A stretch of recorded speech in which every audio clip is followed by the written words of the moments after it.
Hi friends, അസ്സലാമു അലൈക്കും. എന്തൊക്കെയാണ് എല്ലാവരുടെ വിശേഷങ്ങൾ? അപ്പോൾ ഞാനിന്ന് വന്നിട്ടുള്ളത് നമ്മുടെ വീടിൻ്റെ ക്ലീനിങ്ങുമായിട്ടാണ് കേട്ടോ.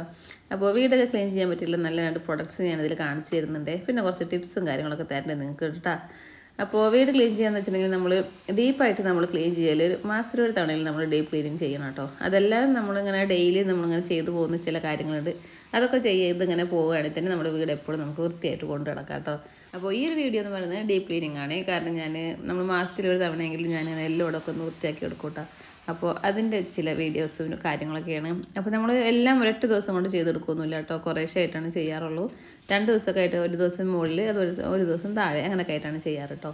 അപ്പോൾ ഇതാണ് ഞാൻ പറഞ്ഞില്ലേ ഒരു പ്രൊഡക്റ്റ് കേട്ടോ. ഇത് എയർ ബ്ലോവറാണ്. ഇത് ആമസോണിൽ നിന്ന് വരുത്തിയതാണ് കേട്ടോ. 800 സംതിങ് റുപ്പീസൊക്കെ റേറ്റ് ആയിട്ടുണ്ടായിരുന്നു.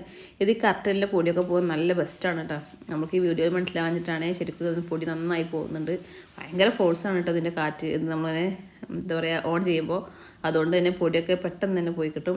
നമ്മൾ മെയിനായിട്ട് മേടിച്ചെന്ന് വെച്ചിട്ടുണ്ടെങ്കിൽ നമ്മുടെ മുറ്റത്ത് പുല്ല് വിരിച്ചേക്കല്ലേ. അപ്പോൾ അതിൽ തെങ്ങിൻ്റെ പൂക്കളൊക്കെ അങ്ങനെ വീണിട്ട് നിറയെ കച്ചറയുണ്ട്. അത് തന്നെ അടിച്ചു വരുന്നുണ്ടെങ്കിൽ പുല്ലിന്ന് അങ്ങനെ പെട്ടെന്ന് പോവുകയില്ല. അപ്പോൾ അതിന് വേണ്ടിയിട്ടാണ് നമ്മൾ മെയിനായിട്ട് മേടിച്ചിട്ടുണ്ടായിരുന്നത്. അപ്പോൾ ഞാനങ്ങനെ അടിച്ചു വാരിയിട്ടുണ്ടായിരുന്നുണ്ടോ. പക്ഷേ അതിൻ്റെ നമ്മളങ്ങനെ ഒരു വയർ കുത്തി കൊടുത്ത് പുറത്തേക്ക് എടുക്കുന്ന ഒരു സംഭവം ഉണ്ടല്ലോ, എന്താ പറയുക, കൂട് വയറെന്നതിന് പറയുന്നത് എനിക്കറിയില്ല. അപ്പോൾ ആ സംഭവം എൻ്റെ പൊട്ടിപ്പോയിട്ടോ. അത് കാരണമാണ് ഇപ്പോൾ കുറച്ച് സൈഡ് എനിക്ക് മുറ്റടിച്ച് വരാൻ പറ്റാറില്ല. ഇത് നമുക്ക് 2 യൂസാണ് കേട്ടോ. വാക്യൂം ക്ലീനറായിട്ടും യൂസ് ചെയ്യാവേ. അപ്പോൾ നിങ്ങൾ കണ്ടില്ലേ, നേരത്തെ സോഫയിലെ പൊടിയൊക്കെ നന്നായി പോയിട്ട് നമ്മൾ ആ സോഫയുടെ ഇടഭാഗമൊക്കെ നമുക്കിത് ഇങ്ങനെ ഇട്ടിട്ട് വലിച്ചിട്ടുണ്ടെങ്കിൽ നല്ല വൃത്തിയായിക്കോട്ടെ.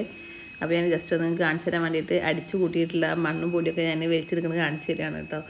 ഒരു വീട് വൃത്തിയായി കൊണ്ട് നടക്കുക എന്ന് പറയുമ്പോൾ അതിനെല്ലാവരുടെയും ഒരു പങ്ക് വേണം കേട്ടോ. അല്ലാണ്ട് നമ്മളെ വീട്ടിൽ ആ ജോലി ചെയ്യുന്ന ആളാരോ അയാൾ മാത്രം വിചാരിച്ചുകൊണ്ട് ഒട്ടും കാര്യം നടക്കില്ല.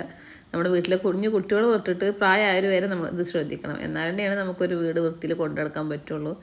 ആൺകുട്ടിയായാലും പെൺകുട്ടിയായാലും ഒക്കെ നമ്മൾ മക്കളെ ചെറുതിലേ തൊട്ട് പഠിപ്പിക്കണം കേട്ടോ, ഓരോ ജോലി ചെയ്യാനും. അതല്ലാതെ പെൺകുട്ടികൾ മാത്രം ഇങ്ങനെയുള്ള ജോലികൾ ചെയ്യുക, ആൺകുട്ടികൾ ഇതൊന്നും ചെയ്യരുത്, ആൺകുട്ടികൾ വലുതായിട്ടുണ്ടെങ്കിൽ വേറെ ജോലിക്കാണ് പോകേണ്ടത്, വീട്ടിലെ ജോലികൾ പെൺകുട്ടികളുടെ മാത്രം ഉത്തരവാദിത്തമാണ്, അങ്ങനെയൊന്നും പറയരുത്. അങ്ങനെയൊന്നും പറഞ്ഞ് പഠിപ്പിക്കുകയും ചെയ്യരുത് കേട്ടോ. മക്കളെ ഇപ്പം തന്നെ, ഇപ്പം ഞാൻ എൻ്റെ മോനെ ആണെങ്കിൽ അവനോട് ഞാൻ ബാത്റൂം കഴുകാൻ പറയും. അതുപോലെ തന്നെ അവൻ്റെ ഡ്രസ്സ് ഞാൻ അലക്കിയിട്ടുണ്ടെങ്കിൽ അവൻ്റെ റൂമിൽ കൊണ്ടുപോയിട്ട് കൊടുക്കുമ്പോൾ അവനോട് അത് മടക്കി വെക്കാൻ പറയും. അങ്ങനെയൊക്കെ ഞാൻ ചെയ്യാറുണ്ട് കേട്ടോ. അങ്ങനെ അല്ലാതെ ചെക്കന്മാരോട് പണി പറയാതെ പെൺകുട്ടികളോട് മാത്രം പണി പറയുക അങ്ങനെയൊന്നുമില്ല. എല്ലാവരെയും നമ്മൾ മക്കളെ ഇപ്പം തന്നെ നമ്മളിങ്ങനെ മക്കളെ ഒരു എന്താ പറയുക അവർക്ക് മനസ്സിലാക്കി കൊടുക്കണം. കാരണം വീട്ടു ജോലി ഒരു പെണ്ണിൻ്റെ മാത്രം ഉത്തരവാദിത്തമല്ല, അത് ആണുങ്ങൾക്കും പറ്റും എന്നുള്ളത് അവരിപ്പോൾ തന്നെ നമ്മൾ മനസ്സിലാക്കി കൊടുത്തിട്ടുണ്ടെങ്കിൽ അവർ വലുതാവുമ്പോൾ അവരുടെ പാർട്ട്ണർമാർ ഇങ്ങനെ ജോലിയൊക്കെ ചെയ്യുമ്പോൾ അതിലൊന്ന് ഹെൽപ്പ് ചെയ്യും എന്നൊക്കെയുള്ളതാണ് എൻ്റെ ഒരു വിശ്വാസം. എനിക്കറിയില്ല ഇനിയിപ്പോൾ വലുതായ എന്താവും എന്നുള്ളത്. ഇപ്പം ഞാൻ അങ്ങനെയൊക്കെ പഠിപ്പിച്ച് കൊടുക്കുന്നൊക്കെ ഉണ്ട്. ഇനി അങ്ങോട്ട് വലുതായ എന്താവുമെന്ന് എനിക്കറിയില്ല. ഞങ്ങളുടെ വീട്ടിലാണെന്ന് വെച്ചിട്ടുണ്ടെങ്കിൽ അങ്ങനെ എന്തെങ്കിലുമൊക്കെ അങ്ങനെ ചെറുതായിട്ട് നമുക്ക് എന്തെങ്കിലുമൊക്കെ ഒരു വിരുന്നോ കാര്യങ്ങളൊക്കെ ഉണ്ടാകുമ്പോൾ അങ്ങനെയൊക്കെ ഒന്ന് ഹെൽപ്പ് ചെയ്യുന്നല്ലാണ്ട് അതല്ലാണ്ട് അങ്ങനെ ജോലിയിൽ ഹെൽപ്പ് ചെയ്യുന്ന ആൾക്കാരൊന്നുമല്ല കേട്ടോ. അതിപ്പോൾ എൻ്റെ കെട്ടിയവനായാലും ശരി, പിന്നെ അവരുടെ ഒരു അനിയുണ്ട്, അവനായാലും ശരി, രണ്ടാളും അങ്ങനെ തന്നെയാണ്. പിന്നെയും എന്നാൽ ഉപ്പാക്ക് വീണ്ടും ഒരു ചിന്ത ഉണ്ടെന്ന് വിചാരിക്കും.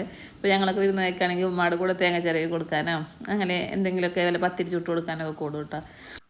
റഷ്കാന്ന് വെച്ചിട്ടുണ്ടെങ്കിൽ ആരെങ്കിലുമൊക്കെ വരുന്ന കാര്യങ്ങളൊക്കെ ഉണ്ടെങ്കിൽ കിച്ചണിൽ കയറിയിട്ട് ബിരിയാണി വെച്ച് തരും കേട്ടോ. ആ ഒരു ഹെൽപ്പ് മാത്രമേ ഉള്ളൂ. അതല്ലാതെയുള്ള വീട്ടിലെ ജോലികൾക്കൊന്നും വലിയ താല്പര്യം അങ്ങനെയുള്ളതൊന്നുമില്ല. ഓരോരുത്തരും ഓരോ സ്വഭാവങ്ങളല്ലേ. എല്ലാ ആണുങ്ങളും അങ്ങനെയൊന്നുമില്ല കേട്ടോ. ചില ആളുകൾ ഭാര്യമാരെ കൂടെ അടിച്ചു വാരി കൊടുക്കാനോ അല്ലെങ്കിൽ കിച്ചണിൽ വല്ല പാത്രങ്ങൾ കഴുകി കൊടുക്കാനോ അങ്ങനെയൊക്കെ കൂടും കേട്ടോ. ഇവിടെ അങ്ങനെ ഒരു ഇതൊന്നുമില്ല. ഇവിടെ മോനുക്കും അങ്ങനെ ഉണ്ടോ, മോന് പാത്രം കഴുകി തരില്ല, അത് വേറെ എന്ത് വേണമെങ്കിൽ ഞാൻ ചെയ്തു തരാമെന്ന് പറയും. അവനും അടുക്കളയിൽ പാത്രങ്ങൾ കഴുകാന്നൊക്കെ പറഞ്ഞാൽ ഭയങ്കര ഒരു തരം ഒരു അറപ്പ് പോലെയാണ്. പിന്നെ ഞാൻ പറഞ്ഞത് ഒരു പ്രൊഡക്റ്റ് ഇതാണ് കേട്ടോ.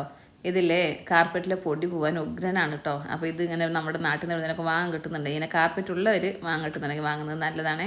കാർപ്പറ്റിൽ നിന്ന് മാത്രമല്ല, നമ്മൾ ഈ സോഫയിൽ നിന്നുള്ള പൊടിയും അങ്ങനെ ഒക്കെ നമ്മുടെ ബെഡിൽ നിന്ന് പൊടിയൊക്കെ നന്നായി പോരും കേട്ടോ.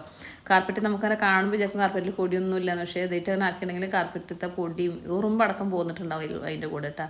അപ്പോൾ ഞാൻ കാണിച്ചു തരാൻ വേണ്ടിയിട്ട് ഒരു പേപ്പർ ഇങ്ങനെ ചെറിയ പീസാക്കി ഇട്ടിട്ടുള്ളതാണ്. അപ്പോൾ ഞാനിത് സൗദിയിൽ നിന്ന് മേടിച്ചു കൊടുന്നതാണ്. അവിടുന്ന് അഞ്ചരിയാൻ്റെ കടയിൽ പോയപ്പോൾ കണ്ടതാട്ടോ. അപ്പോൾ റഷ്ക്ക് പറഞ്ഞു, ഇത് മേടിച്ചോ, നമുക്ക് കാർപ്പറ്റിൽ പൊടി കളയാൻ നല്ലതാണെന്ന് പറഞ്ഞ്. സത്യം പറയാലോ, മേടിക്കുമ്പോൾ എനിക്ക് അത്ര വലിയൊരു ഉറപ്പൊന്നും ഉണ്ടായിരുന്നില്ല. പക്ഷേ ഇവിടെ കൊടുന്ന് നമ്മളിതായിട്ട് യൂസ് ആക്കിയപ്പോൾ നല്ല സൂപ്പർ സാധനം എന്ന് പറഞ്ഞ പോലെ അത്രയും ഉഗ്രനാണ് കേട്ടോ.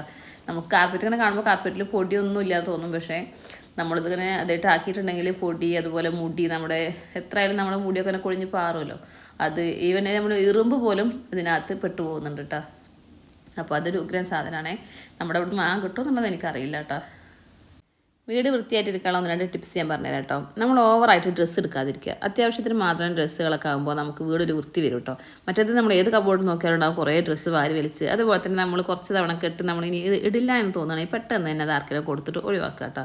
അതേപോലെ തന്നെ കിച്ചണിൽ പാത്രങ്ങളും ഒരുപാട് പാത്രങ്ങളൊന്നും വാരി വലിച്ച് വാങ്ങാതെ അത്യാവശ്യത്തിന് മാത്രം പാത്രങ്ങൾ വാങ്ങിയിട്ട് യൂസ് ചെയ്യുക. അപ്പോഴും ഒരു അടക്കും ഒതുക്കമൊക്കെ വീട്ടിലുണ്ടാവുകയെ.